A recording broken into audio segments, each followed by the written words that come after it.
Yo, what's up, guys? I just got done soloing the GrandMaster Nightfall, the birthplace of the Vile. The gameplay is going to follow, and the build will be at the very end, guys, so you can see that, and I'll probably add the dim link somewhere in the chat. Hope you guys enjoy. Peace!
Yo, what's up, guys? I just soloed Birthplace of the Vile, and this is the build I used for that.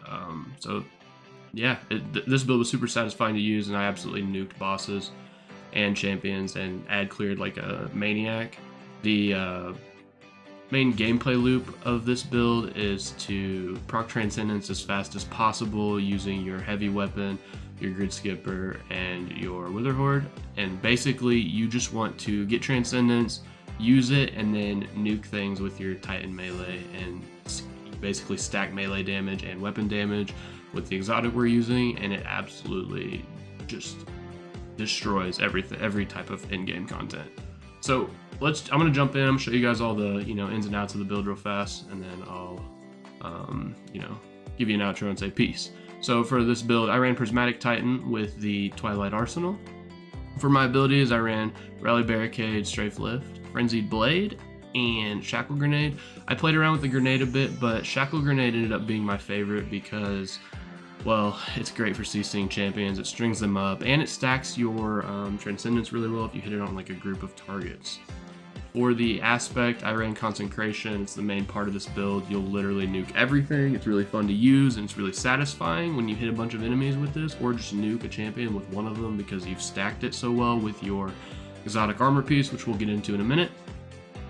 And then we ran Knockout for our second aspect, basically just for the health regen on melee kills and keeping us alive when we're critically wounded. It was really clutch. And then for our fragments, we ran the Facet of Devotion, defending targets afflicted with stasis, and strand debuffs grant bonus light transcendence. So we actually have some strand debuffs in it with another fragment, which we're going to talk about in a second. The next fragment I ran was Facet Balance, rapidly defeating targets with light damage grants melee energy, rapidly defeating targets with darkness grants grenade energy. So we're just cycling our abilities, which are really important for this build. You want to spam those, and then we're running the Facet of Blessing. The Facet of Blessing is going to give us health regeneration on empowered melee final blows, or really any melee final blow, which is super clutch, keeps us alive, and trucking through the Grandmaster Nightfall. And then for our next fragment, we ran the Facet of Purpose, picking up an Orb of Power, grants either Amplified, Restoration, Frost Armor, Woven Mail, or Overshield based on the damage of our super. We get Overshields from this because we're rocking the Twilight Arsenal. And then for our last fragment, we rock the Facet of Bravery, defeating targets with grenade final blows grants volatile rounds. We don't get a whole lot of grenade final blows, but when we do, we get volatile rounds and unraveling rounds, so that both of our weapons can, essentially debuff enemies and help us get Transcendence faster. For the weapons that I opted for, I actually opted for the Wither Horde. It was great for ad clear and dealing with overload champions. And then for my secondary, I ran the Grid Skipper with Demolitionist and Multi-Kill Clip. Really good for getting our grenade back up, and then Multi-Kill Clip actually felt really good to, just like honestly making our getting our weapon like improve. What does it do? Reloads grants increased damage. It gave us more damage to deal with ads. Sorry, I can't talk. And then for my weapon mod on this, the only thing I ran was Special Ammo Finder Enhancement, which was awesome. It helped us stay really ammo. It was really ammo friendly for the Wither Horde, and we never ran out of ammo. Then I ran the Wicked Sister. It was really just to help stack Transcendence energy because you need light and dark, and honestly, it's good overall for boss damage and champion damage when it's down to it. And then for my armor, I ran Heavy Ammo Finder and Void Siphon so that we could create Orbs of Power and not run out of heavy ammo. And we actually ran the Worm God Caress, which is really, I feel like a lot of people don't use it right now, so I feel like it's pretty unique. And then I ran Double Heavy Handed so that I could create Orbs of Power on my melee final blows. And Orbs of Power really played a big part in this because it helped us regenerate health and cycle our abilities faster. For my chest armor, I ran Void Resistance, Harmonic Resistance, and Concussive Dampener, really just to stay alive in the Birthplace of the Vile. And then for my leg armor, I ran Triple Recuperation for that health regen. It was awesome because in this specific instance, we had no health regeneration based on the modifier, so we were all about health regen with this build. And then for my Titan mark, I ran Outreach, and Distribution, basically just to get our melee off cooldown and all of our other abilities off cooldown as well. For the artifact mod, the most important parts of this were the grenade overload breach thing, so that we could deal with overload characters with our grenade launcher, and unstoppable pulse rifle, so we could deal with unstoppable champions with our pulse rifle. I also ran rapid impacts and concussive reload, which was pretty cool, just to make our grenade launcher better. And then we also ran kinetic impacts to help with stunning champions and doing like wave damage outside of big guys. That's the build, guys. This is going to be at the end of my solo Grandmaster Vial Birthplace of the Vial video, so I hope you guys enjoyed the video. I know this commentary wasn't the greatest, but thanks for watching, and I'll put the dim link at the end. I'll put it in the comments or something. Thanks, guys. I hope you have a great day. Peace!